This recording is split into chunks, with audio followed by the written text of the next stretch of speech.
आइए साथियों, आदरणीय डॉक्टर तंवर जी हमारे बीच में पहुंचे हैं।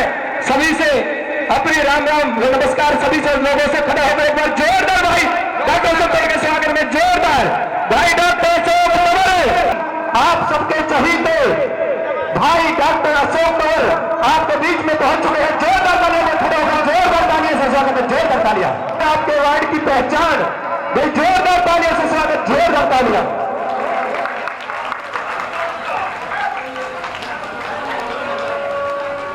बहुत जोरदार तालियां साथियों, जोरदार तालियां। बहुत ही कर्मठ निडर साहसी जिन्होंने पूरे भारत में अपनी पहचान बनाई था, भाई अशोक तंवर।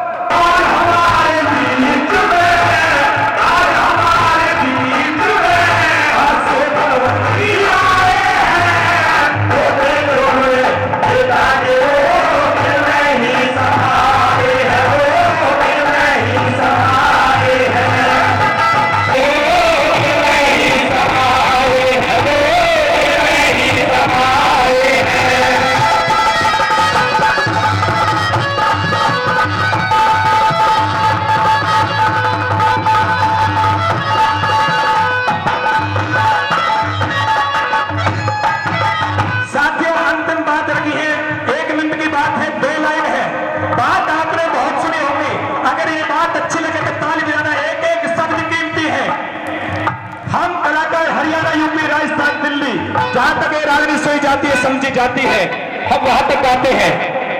देश के सभी नेता आपने देखे होंगे। मैं सभी साथियों का बहुत बहुत आभारी हूँ, धन्यवाद करता हूँ कि आज बारिश के बावजूद भी आप देख रहे हैं। और ये आजकल तो ये गूगल बाबा भी ऐसा हो गया है कि उसी को लोग देख करके बहुत से लोग नहीं निकलते हैं। और आज पहले से ही प्रेडिक्शन था कि भाई बारिश होगी, कल से बारिश हो रही है। हरियाणा के अलग अलग हिस्सों में हम परमपिता परमेश्वर से ही कामना करेंगे कि बारिश उतनी करे जिससे ना फसलों का नुकसान हो, ना यहाँ की गलियाँ भरे, क्योंकि कहते हैं इस देश को तो ऊपर वाला चला रहा है, बाकी कोई नहीं चला रहा। आप देख रहे हो हाल, क्योंकि अगर बारिश आ गई तो आपकी गलियाँ नालियाँ वो भर जाएंगी और फिर भाई रिंकू को फिर मैदान में उतरना पड़ेगा वो गलियां साफ करने के लिए, जैसा अभी आप कह रहे थे। 2 साल से रोड नहीं बना है, समस्याएं हैं, और ऐसे में आप उनके संघर्ष में शामिल हो और वो आपके संघर्ष में शामिल है। और इसीलिए जब हम यहाँ पर पहुँचे तो भाई रिंकू जी कह रहे थे कि भाई ना पैसा बांटना ना दारू पिलानी, ना पैसा बांटना ना दारू पिलानी, ये कह रहे थे। तो फिर हमने कहा कि भाई आपको ऐतिहासिक जीत हमें है दिलानी। जिस व्यक्ति का संघर्ष का काम करने का जज्बा हो उसको मैं समझता हूँ कि इतने अच्छे अच्छे साथी मिल जाएं। अभी कह रहे थे हमारे पूर्व बोलने वाले वक्ता की ये क्रीम बैठी है वार्ड नंबर 32 की, और ये सच्चाई है। देख करके हमें भी पता चल जाता है कि किसमें कितना दम है। एक से एक मजबूत हमारे यहाँ के जो समाज सेवी हैं, चौधरी हैं, जो लोग समाज के देश के बारे में सोचते हैं, वो सब यहाँ पर इकट्ठे हुए। और इसी परिवार का नाम आम आदमी पार्टी, जो आम आदमी के बारे में सोचती है, आम आदमी के लिए करना चाहती है, इस देश को नंबर 1 बनाना चाहती है, ताकि इस देश के अंदर अच्छी शिक्षा, चिकित्सा, रोजगार ये चीज़ें हो, महंगाई और भ्रष्टाचार जैसी चीज़ें खत्म हो। और इसीलिए हम आप सबसे विनती और प्रार्थना करने के लिए आए हैं कि एक तरफ ये हरियाणा है, ये अभी भाई सिलानी जी के पिताजी बात कर रहे थे कि 42 साल हमें इस इलाके में रहते हुए हो गए। मैं समझता हूं कि 42 साल पहले ये इलाका, ये चौधरी साहब भी बैठे हैं, यहाँ पर रहने वालों का जीवन बेहतर था, क्योंकि आबो हवा ठीक थी। ऐसे गलियां ये टूटी नहीं पड़ी थी और ऐसे कचरा नहीं बहता था। आज तो समय के साथ बेहतरी की बजाय जो ये पूर्ववर्ती सरकारें आई, जो चुने हुए आपके प्रतिनिधि आए, उन्होंने व्यवस्था को खराब करने का काम किया। और इस खराब व्यवस्था को हम सब लोग आपके सहयोग से, आशीर्वाद से अरविंद केजरीवाल जी के नेतृत्व में बदलना चाहते हैं और आपसे सहयोग मांग रहे हैं कि आपने सबको देखा। आज भी अभी आप कह रहे थे जब हम यहाँ पर पहुंचे कि बारिश के बावजूद भी यहाँ पर हम लोग आए हैं, हम लोग भी आए हैं, आप लोग भी आए हैं और हम सबके अंदर जज्बा भी है, जिद भी है कि हमें हालात को बदलना है।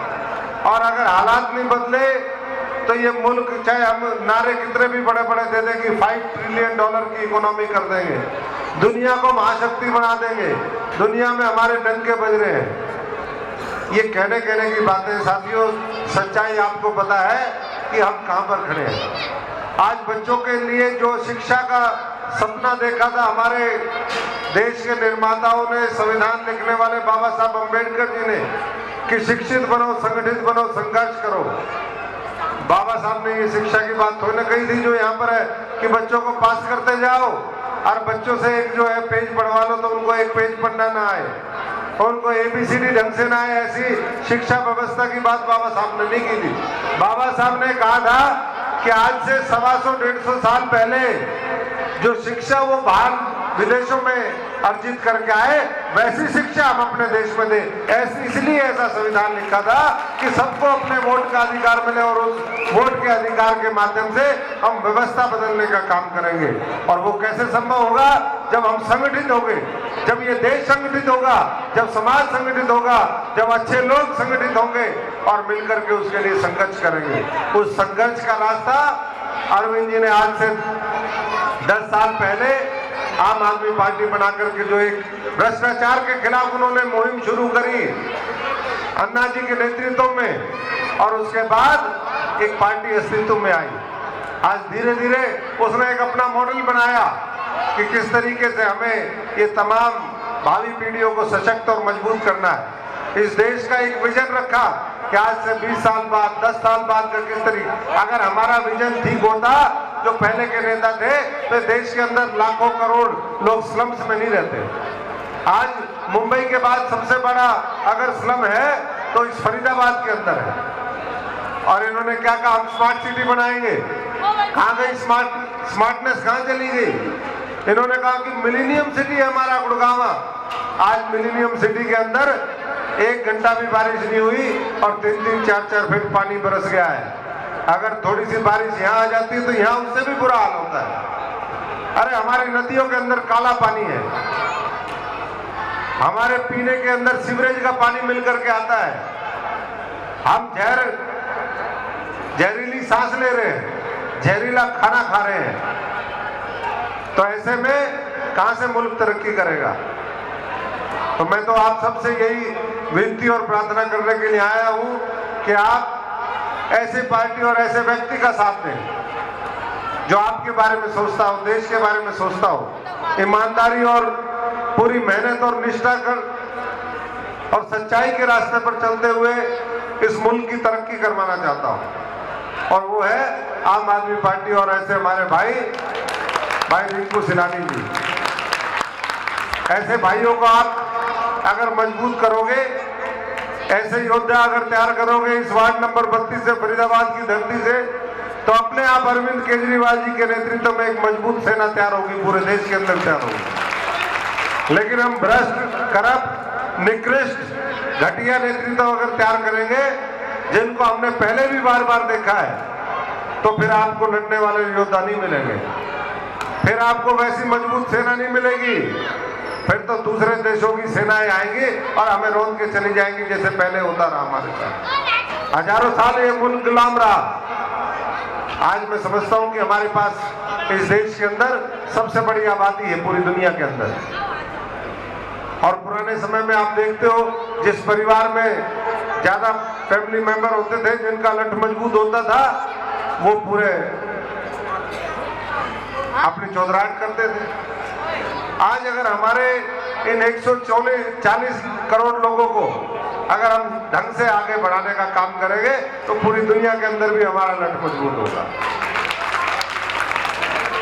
लेकिन अगर हमने इस आबादी को अगर ढंग से डील नहीं किया, उनको शिक्षा नहीं दी, उनको अच्छी सुविधाएं नहीं दी, चाहे वो मेडिकल की सुविधाएं हो, चाहे रोजगार की सुविधाएं हो। अगर हम इसी तरीके से भ्रष्टाचार की दलदल में डूबते रहे जैसे पहले डूबते रहे 75 साल, तो फिर कहां से तरक्की होगी। ये सब लोगों ने आज मुल्क में सरेंडर कर दिया है, भारतीय जनता पार्टी के सामने सरेंडर कर दिया सारे राजनीतिक दलों ने। मजबूती से आज कोई लड़ रहा है तो आम आदमी पार्टी और अरविंद केजरीवाल जी लड़ रहे हैं। तो इसलिए ये हमारा ध्येय है, ये हमारा संकल्प होना चाहिए कि हम भी ऐसी ताकतों के खिलाफ मजबूती से खड़े हो जो इस देश को कमजोर कर रही है, जिसने इस फरीदाबाद के लोगों से, इस हमारे भारतवर्ष के लोगों से उनके अधिकार छीन लिए। आप मुल्क में कहीं भी पूरी दुनिया में कहीं भी चले जाओ, किसी भी मुल्क के अंदर, आपको ये नहीं बोलना पड़ेगा हमें अच्छी शिक्षा चाहिए, आपको ये नहीं बोलना पड़ेगा कि हमें अच्छे अस्पताल चाहिए, आपको ये नहीं करना पड़ेगा कि हमारे को पेंशन चाहिए और हमारे को पुरानी पेंशन चाहिए, ये नहीं बोलना पड़ेगा। वहां तो अपने आप ही 2.5-3 लाख रुपए पेंशन मिलती है, 2.5-3 लाख, और इन्होंने जो है 5 साल में कितनी करी, 2750 रुपए, 5000 का वायदा, और अब 2700 5 साल के अंदर। अब कई और बहकाने वाले आएंगे, कभी बिजली फ्री नहीं दी, अभी कहेंगे कि 300 यूनिट बिजली फ्री देंगे। अरे पहले 10 साल और मुख्यमंत्री रहे, 10 साल ये रह लिए, तो पहले क्यों नहीं दी। आम आदमी ने बोल दिया और आम आदमी ने दिल्ली में दे दी तो बोले कि हम भी देंगे। जिस सरकार में राज है वहां दे दो, ठीक है ना अमन गोयल जी, कि भैया वहां दे दो ना, दे दो छत्तीसगढ़ में, दे दो राजस्थान में, दे दो किसी और प्रदेश में, और बीजेपी वाले भी दे दो भाई। आज ये मुल्क को जो है ऐसी ताकतें कमजोर करने में लगी हुई है, ऐसे लोगों को प्रमोट करने में लगी हुई है जो इस देश को विभाजित करना, क्योंकि जब तक देश विभाजित रहेगा, जाति के नाम पे, धर्म के नाम पर, क्षेत्र के नाम पे, भाषा के नाम पे, तब तक इनकी रोटियां सिकती रहेंगी। तो इसलिए ऐसी ताकतों के खिलाफ खड़े होकर के और आम आदमी पार्टी को मजबूत करिए, इनको भाई जैसे साथियों को मजबूत करिए।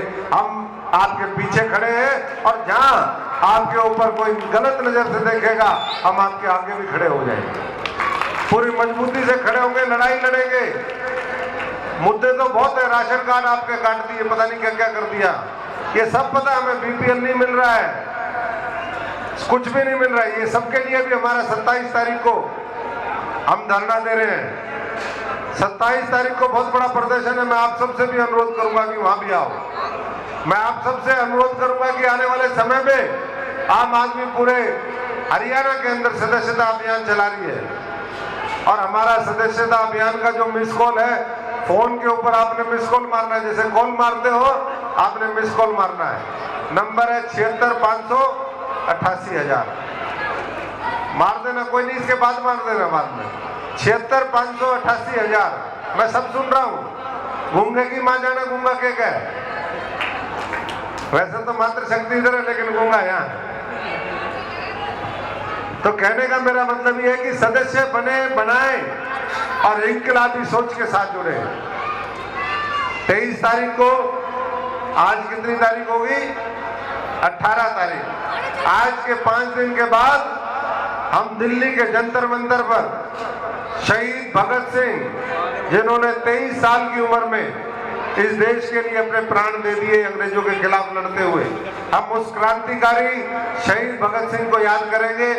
और वैसे तो पूरे देश से जो मेन लोग हैं, लेकिन फरीदाबाद लगता हुआ इलाका है, आप में से जो भी आना चाहे सबके वहां पर वो भी आमंत्रित है, क्योंकि जब हम आएंगे, जाएंगे, मिलेंगे, विचारधारा, सिद्धांत, हमारी नीतियों से, नेतृत्व से वाकिफ होंगे, तब हम जज्बे के साथ एक मजबूत रिश्ता बनाते हैं। तो जो भी वहां पर आना चाहे उनका भी ये भाइयों को नोट करवा देना, आपको वहां भी आप सबका आमंत्रण है। एक बार फिर मैं, बारिश के बावजूद जो आपने शानदार प्रोग्राम आयोजन किया, और देख रहे हैं कि हम चारों तरफ जो है बच्चे, बूढ़े, जवान, मातृशक्ति, सब लोग जो है यहाँ पर पहुंचे हैं। और रिंकू जी इसी तरीके से काम करते रहो, आगे बढ़ते जाओ, और भाग्य में तो देखो किसके क्या लिखा है किसी को नहीं पता, लेकिन जिसके साथ इतने लोग हों वो मैं समझता हूं कि आप एमसी छोड़ो पता नहीं क्या बनोगे।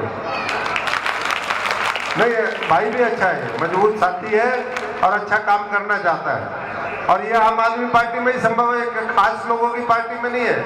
वहां तो दादा दादे का पोता, पोते का फिर एक, फिर पता नहीं नया आ जाएगा, फिर उसके अंदर भ्रष्टाचार का खून उनकी नसों में चलेगा, पहले दिन बैठेगा मीटर खींच देगा, हजारों करोड़ की लूट मचाएगा, जेल में जाने से उनको पता है भाई कमाएंगे फिर आ जाएंगे छोड़कर।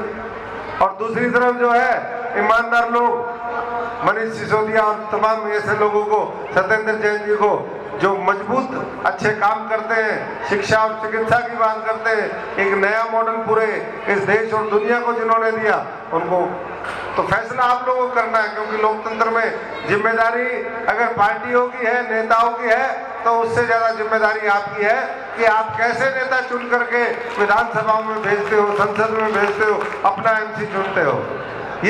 ये लोगों का प्रतिबिंब आज आपको बहकाने का काम लोग कर रहे हैं। धीरे धीरे जागरूकता बहुत आ गई लोगों में। पहले तो इन्फॉर्मेशन पहुंचती नहीं थी, पता ही नहीं चलता था आप लोगों को कि भाई कौन है सच्चा कौन कैसा। तो रोज आप देखते हो, रोज आकलन करते हो कि ये चोर है, ये लुटेरा है, डकैत है, ये अच्छा है, ये साधु है, ये संत है, ये महात्मा है। ये सबका अब फर्क आ गया है।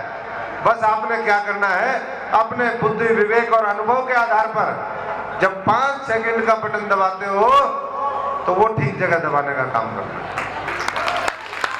हम 5 साल गाली दें किसी को भी और फिर 5 सेकंड जो है गलत जगह बटन दबाएंगे तो हम अपने जो है भविष्य को गंदे लोगों के हाथों में सौंप देंगे, और गंदे लोग गंदगी फैलाएंगे, गंदे काम करेंगे, वो अच्छे काम नहीं कर सकते।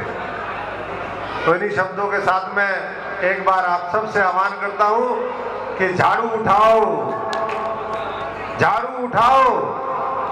जब तक झाड़ू नहीं उठाओगे तब तक सफाई नहीं होगी, ना आपके घर की होगी, ना गली की होगी, ना मोहल्ले की होगी, ना शहर की होगी, ना इस देश की होगी।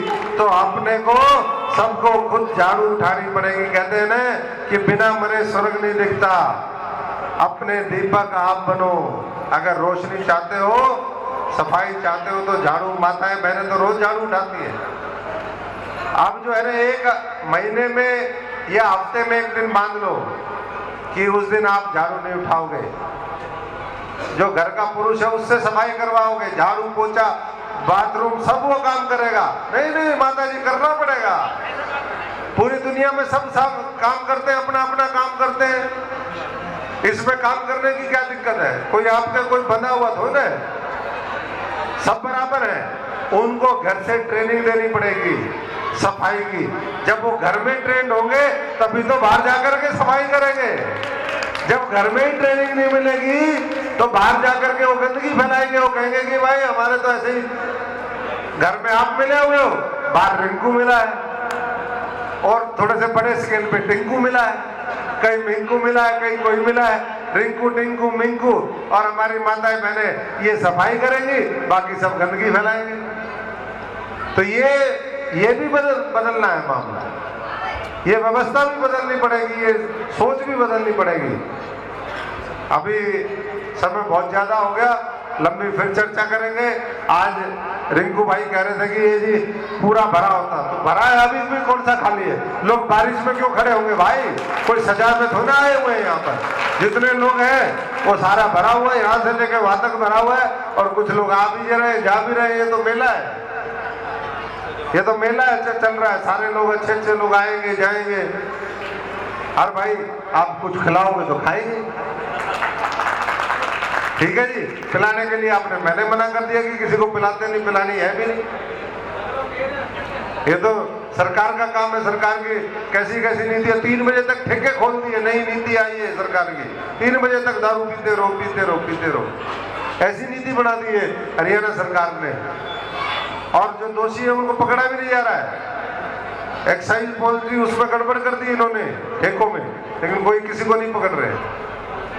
अभी यहाँ पर पता चला कि यहाँ पर अधिकारी ऐसे ऐसे थे, 200-200 करोड़ रुपए का घोटाला करके भाग गए, दूसरे राज्यों से बुलाए थे। ये भी नया मॉडल है, ये गुजरात मॉडल है। गुजरात का मॉडल ये है कि भाई दूसरे राज्य से अधिकारी बुलाओ, एक राज्य में भ्रष्टाचार करो और फिर उनको वापस भेज दो। लेकिन बचेगा नहीं। इस मुल्क के अंदर कानून एक है, सजा भी मिलेगी जब समय आएगा। जब ईमानदार लोगों का राज होगा तो बेईमान लोग जेल में होंगे, जेल में होंगे। और सजा जो है शुरुआत आपने वोट से करनी है। जो बेईमान है उनके खिलाफ वोट करके पहले तो आप सजा दो, फिर कानून सजा होगा। क्योंकि जनता सर्वोपरि है, जनता ताकतवर है और जनता जो फैसला कर देती है तो वो फिर आगे दिखना शुरू हो जाता है। इन्हीं शब्दों के साथ में एक बार फिर सबका बहुत बहुत धन्यवाद करता हूँ, सबको बधाई देता हूँ। सबको मेंबर्स, आप आम आदमी पार्टी के सदस्य बने, परिवार के हिस्सा बने। आपकी आने वाले समय में सत्ता में भागीदारी हो, हिस्सेदारी हो, उसके लिए ये वैसा शेयर नहीं है भाई जैसे अडानी के शेयर गिर रहे हैं, उठ रहे हैं। ये आप परिवार का हिस्सा बनोगे। हिस्सेदारी के लिए आज हम आपके बीच में आए, आपको आमंत्रित करने के लिए आए हैं कि जब जरूरत पड़े हमें बुलाओ और जब हमें जरूरत पड़े आप भी आओ। जहाँ जरूरत पड़े संघर्ष तो करना पड़ेगा, बिना संघर्ष के कुछ नहीं है। तो बहुत बहुत धन्यवाद। रिंकू जी आप आगे बढ़ो, हम तुम्हारे। रिंकू जी आगे बढ़ो, रिंकू जी आगे बढ़ो। आम आदमी पार्टी, आम आदमी पार्टी, आम आदमी पार्टी, अरविंद केजरीवाल, इंकलाब, इंकलाब। भारत माता की, भारत माता की। फरीदाबाद की जनता की, वार्ड 32 की, भाई रिंकू के साथियों की